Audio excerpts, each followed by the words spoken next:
Hostels finally खुल रहे थे। कोविड की फर्स्ट वेव ख़त्म ही हुई थी और मेरे अंदर एक अजीब सी मिक्स्ड फीलिंग थी। खुशी थी ऑफलाइन क्लास की, पर घर छोड़ने का डर भी था।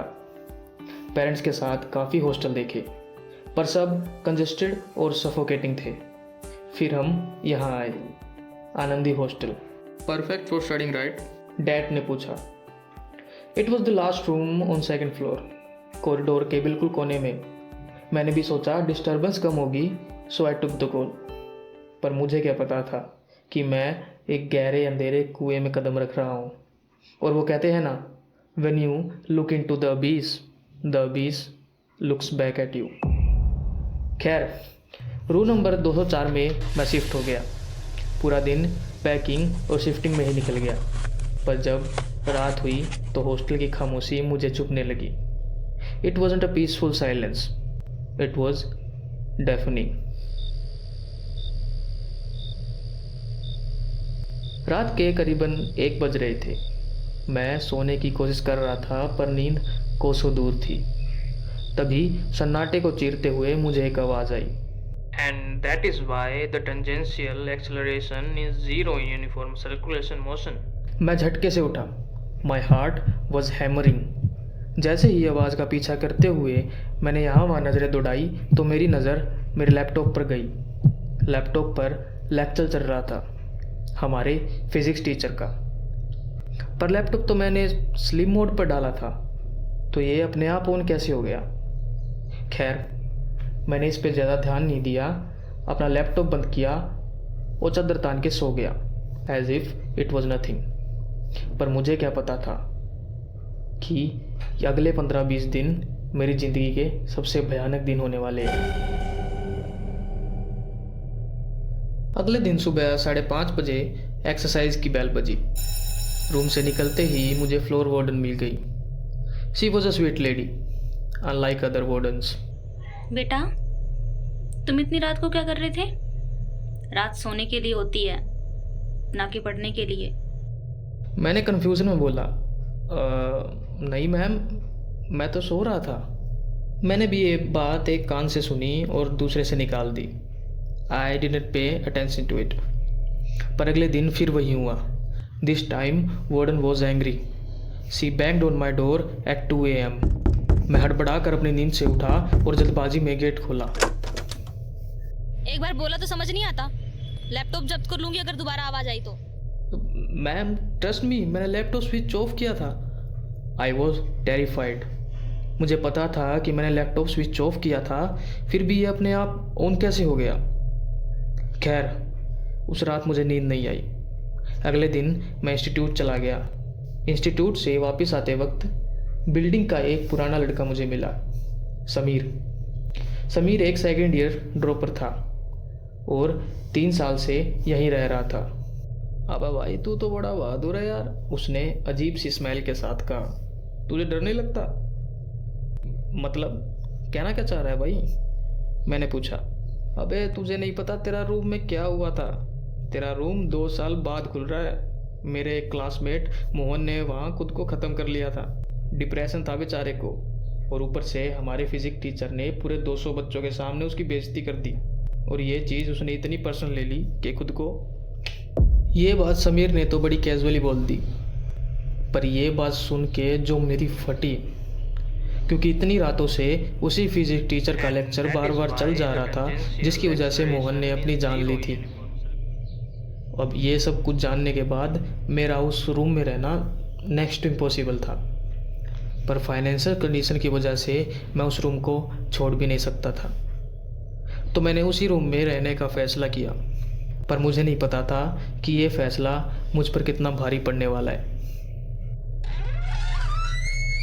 अलमारी का धीरे से खुलना और बंद हो जाना, दीवारों पर रैंडमली नॉक होना, लैपटॉप का अपने आप चालू हो जाना और बंद हो जाना।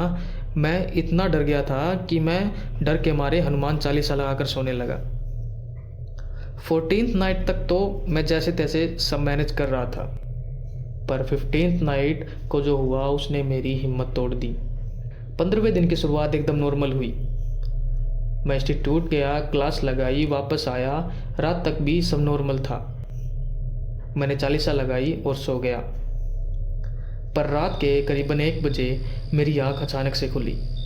मैंने ध्यान दिया तो चालीसा बंद हो चुकी थी और रूम में एक अजीब सी ठंडक थी, जैसे मैं हॉस्टल के रूम में नहीं बल्कि किसी फ्रीज़र के अंदर लेटा हूँ।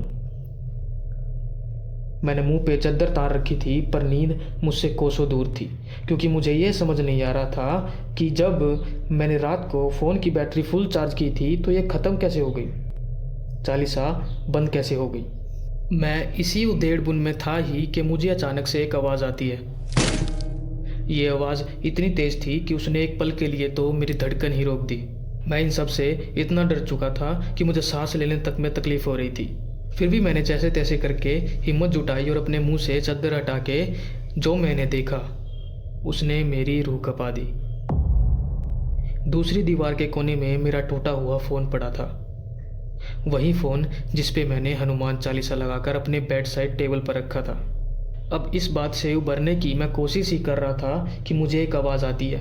Physical laws are fundamental, empirical, principled, derived from observations and experiments. मेरा लैपटॉप अपने आप ऑन हो गया था और उस पे उसी फिजिक्स टीचर का लेक्चर चल रहा था। दीवारों पे कंटिन्यूसली बैंगिंग शुरू हो जाती है, अलमारी के दरवाजे अपने आप खुलने और बंद होने लगते हैं। मैं इन सब से इतना डर गया था कि मुझे लग रहा था कि मौत मेरे सर पे ही खड़ी है।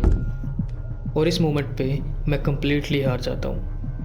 मैं अपने कमरे से बाहर निकलता हूँ और सीधा वार्डन के कमरे की तरफ भागता हूँ। उनका दरवाज़ा खटखटाता हूँ और अंदर घुस जाता हूँ। वो मुझे पूछ रही थी कि क्या हुआ है, इतने डरे हुए क्यों हो, पर मैं कुछ भी बताने की हालत में नहीं था।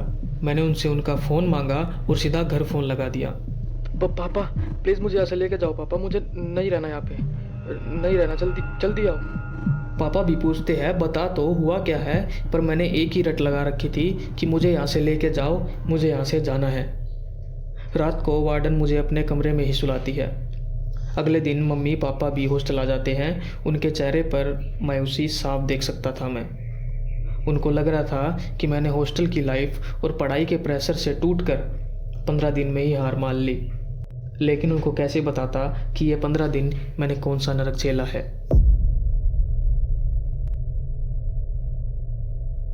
इतनी जल्दी? पापा ने सूटकेस पैक करते हुए धीरे से पूछा, लेकिन मैंने कुछ नहीं कहा। हमने रूम नंबर 204 का दरवाज़ा बंद किया और वहाँ से निकल गए। मुझे आज तक समझ नहीं आया कि वो रूम या जो उस रूम के अंदर था वो मुझसे चाहता क्या था। क्या वो मुझसे कुछ बताना चाहता था या मुझसे कुछ करवाना चाहता था, या वो मुझे उस रूम में ही नहीं चाहता था। मेरा उस रूम से निकलने के बाद मेरे साथ कोई पैरानॉर्मल एक्टिविटी नहीं हुई और ना ही मैंने आज तक अपने पेरेंट्स को सच बताया, और शायद कभी बताऊंगा भी नहीं। तो ये थी रूम नंबर 204 की कहानी, या कहें रियल इंसिडेंट। ये इंसिडेंट मैंने योर घोस्ट स्टोरीज नाम की एक वेबसाइट पर पढ़ा था। अगर आप भी ऐसी और घोस्ट स्टोरीज़ पढ़ना चाहते हैं, लोगों के रियल इंसिडेंट पढ़ना चाहते हैं, तो उस वेबसाइट पर जाके पढ़ सकते हैं।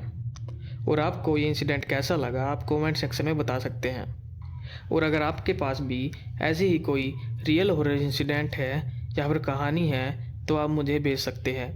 मैं उसे अपने अंदाज में अपनी ऑडियंस को सुनाऊंगा।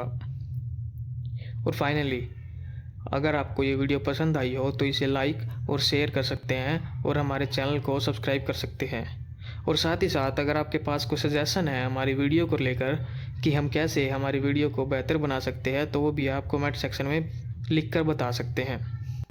तब तक के लिए मिलते हैं अगली कहानी में। I am signing off.